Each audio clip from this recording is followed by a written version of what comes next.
Can China have its cake and eat it as well? They're trying to open up, yet they insist on continuing, perhaps even cracking down even harder with this zero COVID policy.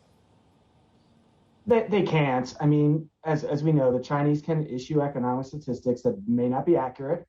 So they can always announce success, but in reality, they're not going to be able to. And it's particularly acute in Shanghai because Shanghai as a city is the largest source of China's trade.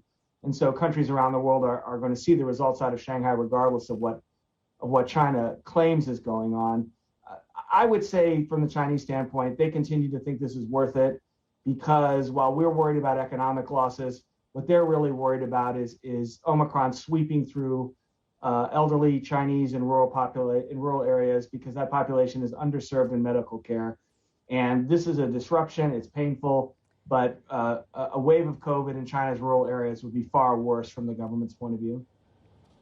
Yeah, I just want to pick up on that thought, Derek, because, of course, these numbers that we got yesterday and also the growing discontent we're seeing in places like Shanghai certainly won't bode well for the 20th Party Congress, given that the Communist Party is quite frankly obsessed with social stability. So what implications does this have for China, but also the rest of the world? Because we know foreign patience is also running thin, given that this is not just about people hanging out at home, it's about people running out of food, families being separated, and now a slowing economy. What impact does this have, broadly speaking? Well, the economic side is obviously the easiest because we have numbers and can analyze them. On the economic side, the Chinese economy is struggling, but it's not in serious trouble. We have this hit to Shanghai, which is a hit to trade. Trade has been a source of growth for quite some time during the COVID period. So that's going to be a problem. But we're not looking at an outright contraction as China suffered in 2020.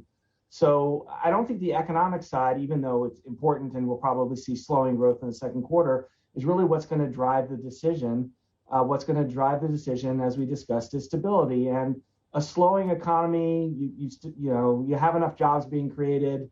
You have some people unhappy in Shanghai, but that's still much preferable to rural areas getting hit by COVID. What China saw in Hong Kong, with Hong Kong doing very well against COVID until 2022, and then the elderly population in Hong Kong being hit, that is much more important to them. So the rest of the world is just going to have to get used to it. You're going to have to get used to a disrupted supply chain, at least through the Party Congress, as you mentioned earlier, possibly farther, depending on COVID's behavior. But from China's standpoint, the economy is not great, but it's tolerable. And a rural COVID wave would be intolerable. So everyone else is going to have to make the adjustment.